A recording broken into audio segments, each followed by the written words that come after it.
ازاي اقدر اسافر بشكل luxurious وبدون ما ابهدل نفسي واتعب نفسي في الكلام الدوشه بتاع السفر التطوعي، وان انا اروح اتطوع في مكان عشان يوفر لي اقامه واكل مجانا. انا شخصيه بحب ادلع نفسي وبحب اسافر عشان اتفسح وادلع نفسي، مش حمل البهدله.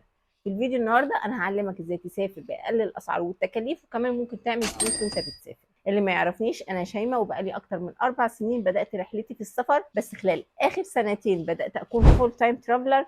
وده لان لما حسبتها لقيت ان مصروفي للسفر اقل كتير مما كنت بصرف في بلدي. وده لان انت عايش في بلدك بتدفع ايجار بيت وبتدفع فواتير كهرباء ونت وميه وغاز وبواب ونظافه وعماله وكل الكلام ده، وكمان بتروح تعمل شوبينج للاكل وبتروح تجيب مصاريف الاكل، فبتلاقي ان ميزانيتك كلها اتصرفت على اساسيات الحياه. انا في السفر مش مضطريه ادفع لكل الكلام ده. انا في السفر الفواتير هي اللي بتدفع لي، وكمان باخد فلوس على اقامتي في الاماكن اللي بكون موجوده فيها. وزي ما قلت لكم لو متابعيني على قناتي على اليوتيوب وشفتوا كل فيديوهاتي القديمه في فسحي وسفري، خاصه اخر سنتين هتلاقوني بعيش في اماكن خطيره، بيوت، فيلل، قصور، وزي البيت اللي انا عايشه فيه دلوقتي رانش، يعني مكان للخيول تسرح وتمرح فيه الخيول. وكمان عشت في منتجع خاص بيا بالسويمنج بول بالانفينيتي بفيو الانفينيتي، السويمنج بول خاص بيا لوحدي. فيلا بينا نبتدي حلقه اليوم، بس الاول ما تنسوش تشتركوا بالقناه وتفعلوا جرس الاشعارات عشان الفيديوهات الجايه هقول لكم على اسرار اكتر من اسرار السفر الاقتصادي بشكل لكجوريوس. فاهلا بيكم في حلقه جديده من بودكاست اسرار السفر الاقتصادي. خلينا كده نتفق، انا دلوقتي لو واحد عايز ابدا اسافر اول سنه ليا او اول مره في حياتي ابدا احجز او اسافر لوحدي، فاول حاجه انا محتاجه اعملها احجز تيكت طيران. تاني حاجه محتاجه احجز فندق. تالت حاجه محتاجه احجز جولات وتورز جوه البلد اللي ناوي ازورها. رابع حاجه طبعا انا محتاج ادلع كرشي، فمحتاج اعمل سياحه تدليع الكرش. خامس حاجه انا محتاج ادفع فاتوره انترنت او ان انا يكون معايا انترنت في السفر بتاعي. وسادس حاجه يا حبذا بقى لو تقدري تعلميني ازاي اعمل فلوس وانا بسافر. طيب خلينا كده نفنطها مع بعض واحده واحده. خلينا كده نتفق ان اول ما تبتدي خطواتك في السفر طبيعي ان انت هتصرف غير واحده متمرسه او واحد متمرس بقاله اكتر من سنه سنتين 3 4 10 بيسافر. كل ما بكبر كل ما بسافر اكتر، كل ما بتعلم اساليب واستراتيجيات ساعدتني ان انا اسافر بمصروف تقريبا ان انا ما بصرفش حاجه. يعني انا حاليا دلوقتي انا ما بصرفش حاجه، بس طبعا اول ما بدات رحلتي في السفر من 4 سنين كنت بصرف فلوس صغيره، كنت بصرف بنظام اللي هو شكل اقتصادي، ما كنتش بصرف كتير. اتعلمت اساليب واستراتيجيات السفر اللي ساعدتني ان انا ما اصرفش في السفر ده، كمان انا بعمل فلوس وانا بسافر. فاتاكد ان انت تتفرج على الحلقه دي للاخر لان كل معلومه هقولها مهمه في الفيديو ده. اول حاجه عشان احجز طيران، انا بعد خبره كبيره بالطيران يا جماعه، ارخص واحسن تذاكر طيران هتلاقوها على سكاي سكانر. ده احسن وارخص تطبيق تلاقوا عليه احسن تذاكر، اسعار تذاكر طيران. تاني حاجة ان انت محتاج ان انت تحجز قبلها مش لا يقل عن 6 شهور، يا سلام من سنة كمان لو انت واحد واثق من نفسك ومن خطواتك وعندك خطة ماشي عليها ستيب باي ستيب. يفضل جدا ان انت تحجز طيارتك يعني بدري جدا على قد ما تقدر. طبعا تبعد عن الاوف سيزون وتبعد عن المواسم وتبعد عن الاحتفالات والكريسماس والكلام ده كله. وكمان خلي بالك انت لما بتحجز في الاوف سيزون انت بتستمتع اكتر، بتبعد عن الزحمه. ثالثا ان انت بتاخد احسن اسعار لان بيبقوا عارفين اهل البلد ان ده الاوف سيزون مفيش سياح كتير، فبيحاسبوك دايما باسعار الناس اللوكال الموجودين بالمكان، فانت كده بتكون وفرت بجميع الاوجه. بلس ان انت هتقدر تستمتع اكتر بالاماكن ومش هتضطر تنتظر ساعات انتظار كتير عشان تدخل للشلال او تزور المتحف الفلاني او تدخل المعبد الفلاني. مش هتضطر ان انت تبقى وسط الزحمه والخنقه دي كلها. فانا حليت لك كده احسن حاجه ان انت تلاقي احسن وارخص تذاكر طيران من خلال سكاي سكانر. تاني حاجة طبعا 75% من فلوس السفر أو ميزانية السفر بتضيع في حجز الفنادق أو الأوتيلات أو الهوستل. تخيل كده أي مكان في العالم أقل هوستل من $50 ل $200، سوري أقل فندق أو هوستل من $50 ل $200 في الليلة. فأنت لو رايح تقعد أسبوع 10 أيام أسبوعين شهر او حتى تسافر على مدى طويل زي، انت محتاج ميزانيه جباره مهوله عشان تقدر تصرف على فلوس او تذكره حجز الفنادق او الاوتيلات. بالخط العريض كده هو تطبيق واحد تحجز عليه وتعمل اشتراك سنوي فيه دلوقتي حالا بالا. الموقع ده هيوفر لك الوفات حرفيا. الموقع ده ده مش هيوفر لي الوفات، ده انا كمان من خلال التطبيق ده انا بعمل فلوس كل شهر. الموقع طبعا انا كلمتكم عليه كتير جدا، اسمه تراستد هاوس سيتر، وده المكان اللي انا عايشه فيه حاليا. انا عايشه في رانش، يعني مكان بترمح فيه الخيول، وعايشه في المكان ده لوحدي مجانا، وكمان ممكن اخد فلوس على اقامتي. تراستد هاوس سيتر الفكره كلها ان انت بتقعد في البيت مقابل ان انت تاخد بالك من البيت. لو في حيوان اليف بتاكله، لو في عصفور مزعج زي اللي ورايا بتحط له الميه، لو في ورده او شجره بتسقيها. بس طبعا العمال بيجوا كل اسبوع، في اللي بيجي ينظف الجنينه، وفي اللي بتيجي تنظف البيت، وفي اللي بيجي ينظف السويمنج بول. فطبعا انت بس مطلوب منك ان انت تفتح لهم الابواب وقت ما هم بيكونوا موجودين.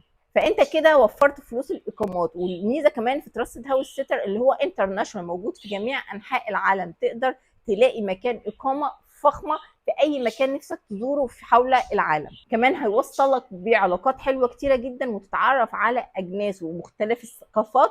ده هيساعدك ان انت تعمل ريليشن شيب حلوه مع ناس، فتقدر تروح اي مكان في العالم فور فري، وكمان ممكن يدفعوا لك ثمن تذاكر الطيران. بس مش من اول خبطه كده ان هم هيدوا لك فلوس ويدفعوا لك تذاكر الطيران ويدوك البادجت بتاعتك، لا دي بتيجي بالعلاقات. يعني انا دلوقتي كنت عامله بيت سيتنج في مكان، التطبيق انت بيبقى اسمك جليس المنزل او جليس الحيوان الاليف. فانت دلوقتي جليس منزل، انت قعدت في المكان ده اسبوع 2 3، بس انت علاقتك مع اصحاب البيت حلوه. ومعظم البلاد اللي انا بسافرها بيكون تعاملي، يعني انا موجوده في المكسيك، فاللي بتعامل معاهم امريكان واستراليين واوروبيين وكنديين، بيبقى معظمهم عندهم كذا بيت حول انحاء العالم، فبيعملوا هوبينج من بيت لبيت على حسب الطقس. فبعد ما بتعمل علاقات حلوه مع اصحاب البيوت ممكن يطلبوك، يعني انت لو رجعت بلدك تاني وهم عايزين حد يعمل لهم هاوس سيتنج. وميزه ان الاجانب ان هم عندهم من 3 ل4 فاكيشن في السنه، يعني بيسافروا في السنه مش اقل من مرتين 3 4 مرات. فميزه ان انت تكون قاعد في بيت فور فري، انت كده بتدفع لك الفواتير، كل الفواتير اللي تتخيلها، انترنت ببلاش، كهرباء، غاز، كل الفواتير الموجوده في البيت ببلاش. بيجي لك اللي بيشتغلوا العاملين بيجوا ينظفوا كل حاجه حواليك، فانت بس مش موجود غير ان انت تاخد بالك من المكان.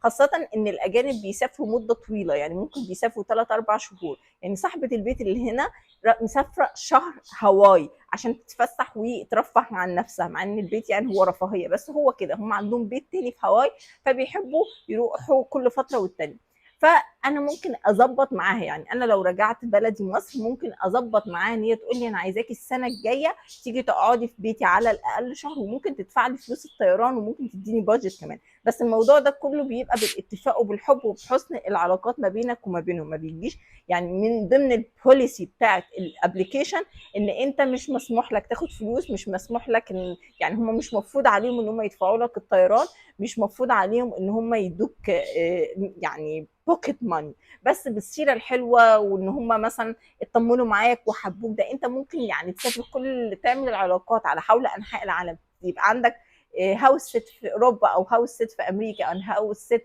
في جنوب امريكا، او حتى في اسيا.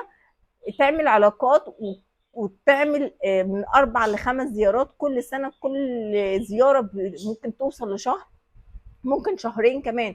وهم يطلبوك يقولك تعالى اقعد في بيتنا مقابل ان انت تقعد فور فري، بس تاخد بالك من حاجات بسيطه خلال اليوم. وكمان ممكن يحجزوا لك الطيران، وممكن يدفعوا لك بوكيت ماني. بس برجع اقول الحاجات دي مش من بوليسي الابلكيشن، الحاجات دي بتبقى بالحب وبالسيره الحلوه وبالمعامله، ان انت اتعاملت معاهم كذا مره وبقيت عمل، يعني هم بيتعاملوا معاك كانك صديق ليهم. هم يعني العلاقه، ودي حاجه حلوه ومهمه جدا ان انت علاقتك باصحاب البيوت تنميها وتكبرها، ما تقطعش. يعني وانس ان انا سبت البيت ان انا اقطع علاقتي باصحاب البيت، لا انا بنمي العلاقه. حتى بعد ما امشي بنبقى عاملين جروب واتساب، نقعد نتكلم وندردش، وكل فتره والتانيه كده زي ما بشقر عليهم وابعت لهم صوره انا في المكان الفلاني، انا بعمل هنا هورس رايدنج، انا بعمل سكوبا دايفنج، انا بعمل فري دايفنج. عشان ايه؟ يعني يعني ندردش او نتجاذب اطراف الحديث، وان احنا نفضل على تواصل. وكتير منهم بيرجعوا يبعتوا لي يقولوا لي شيماء تعالي بليز اقعدي وهندفع لك وهنعمل لك، وبس تعالي احنا مش لاقيين حد نستأمنه او حد، لان هم خلاص وقت ما بيلاقوا حد ارتاحوا معاه ووثقوا فيه بيبقى عايزينه كل فتره يجي عندهم. فدي فرصه حلوه جدا ان انت تبدا تشترك في التطبيق ده، وانا سايبه لكم اللينك، عامله لكم PDF نسخه مجانيه تقدروا تحملوها من اللينك في الديسكربشن بوكس، وتقدروا تسجلوا من على التطبيق ده وتلاقوا بيوت واقامات مجانيه. انت مش محتاج تقعد في فندق، انت بتعيش في منتجعات وفيلل وبيوت فخمه جدا وشبه قصور. ولو اتفرجت على الفيديوهات القديمه بتاعتي باليوتيوب هتلاقي ان انا عشت في اماكن خياليه واماكن حلوه كتيره جدا، وده بالدليل يعني عشان في المبدأ لسه جديد في الشرق، في المجتمع الشرقي، فمش بيصدقوا اللي انا يعني بعمل ده كله مجانا.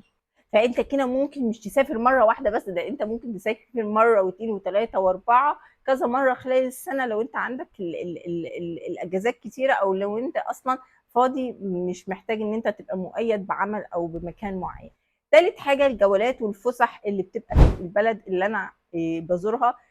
دايما بيبقى في حاجات كتيره جدا ان انت تروح تستمتع بيها، شواطئ فور فري، مزارات فور فري. بس انت لو انت حابب الاوبشن ان انت حد يظبط لك رحلتك، حد يعني هو يقوم بالموضوع ده عنك، انت ما عندكش ال ال ال انت ما بتحبش تقعد تدور ايه الاماكن السياحيه او المعالم السياحيه في المكان اللي انا موجود فيه ده، فان انت تقدر تحجز مع Get Your Guide. ده من احسن المواقع اللي بحجز عليها رحلاتي الداخليه او السياحيه، لو انا عايزه اطلع على بوت، او ان انا عايزه اروح اعمل دايفنج، او ان انا عايزه اروح ازور مكان معين، او اروح الاتوبيس هوب اون هوب اوف. كل حاجه بحجزها على Get Your Guide، والابلكيشن ده مفيد جدا يا جماعه ان انتوا حتى كمان تاخدوا بصه عليه.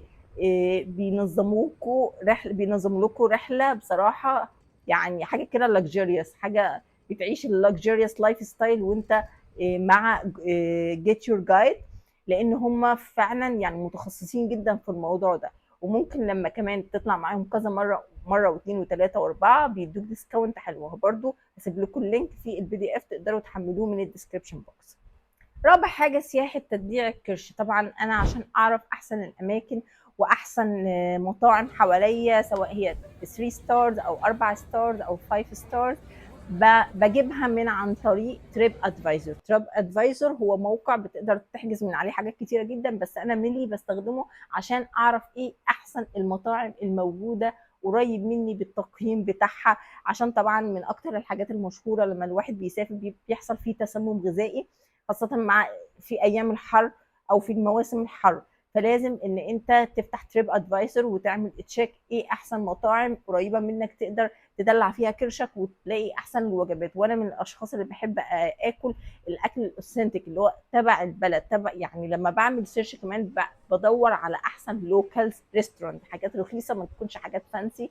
انا من الاشخاص اللي بحب اسافر على شكل كده يعني اقتصادي، انا بستمتع يعني ما احبش اروح ادفع ملايين في حاجه عشان استمتع. انا بستمتع بالحاجات بالشكل البسيط.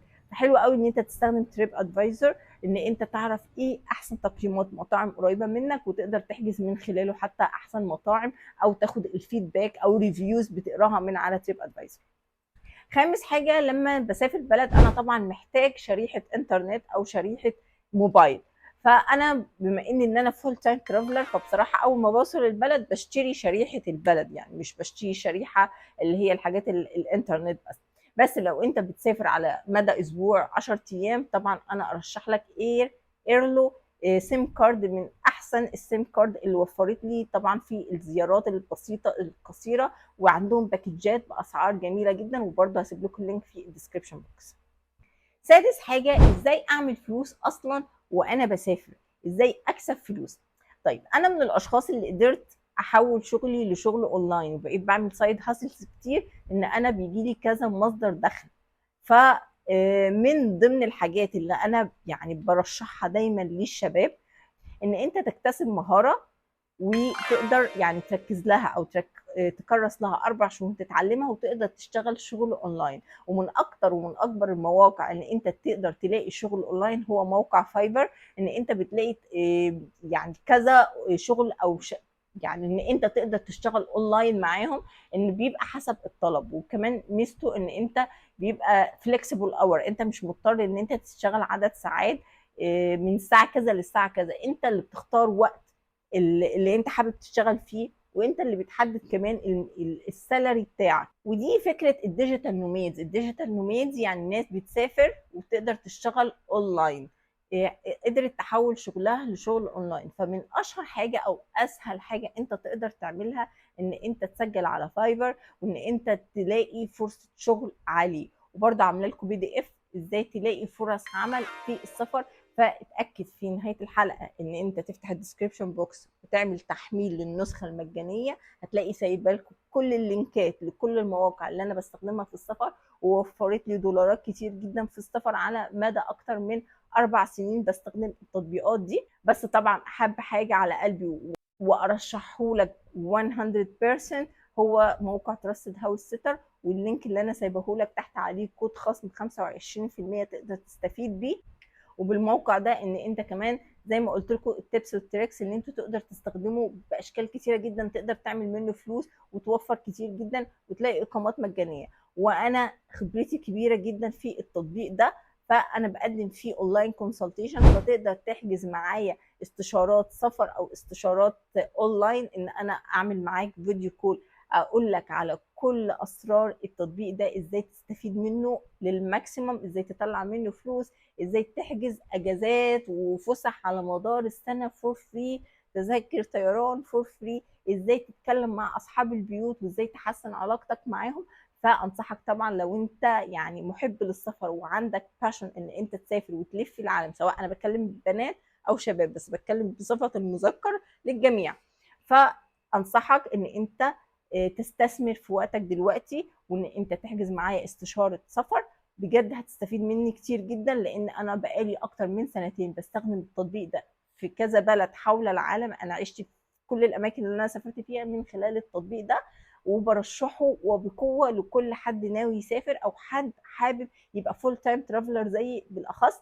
هيستفيد منه كتير جدا وهيوفر دولارات كتيره جدا. وطبعا عشان توفر فلوس اكتر وعشان تتعلم استراتيجيات واساليب السفر الاقتصادي، انا عملت لكم بودكاست اسرار السفر الاقتصادي، اللي بيها تقدر تلف وتسافر كل العالم بميزانيه قليله جدا ومصروف اقل مما كنت هتصرفه في بلدك. فاتاكد ان انت تشوف الحلقات السابقه من بودكاست اسرار السفر الاقتصادي. كمان على قناتي التانية باليوتيوب انا بدات اعمل لكم فيديوهات عن البيزنس، ازاي تسافر وتلف العالم وتعمل البيزنس بتاعك الخاص بيك، اللي بيه هيساعدك تعمل اول مليون وانت مسافر. انا ميزه السفر ان اداني انسبيريشن كتير جدا وساعدني ان انا افتح البيزنس بتاعي اونلاين. وكمان اتاكدوا ان انتوا تتابعوا قناتي التانية على اليوتيوب، بدات اعمل كورسات عن البيزنس، ازاي تسافر وتلف العالم وتعمل البيزنس الخاص بيك اونلاين. دي كانت حلقه اليوم، فما تنسوش طبعا تتابعوا يومياتي على الانستجرام، واشوفكم في الفيديو ده.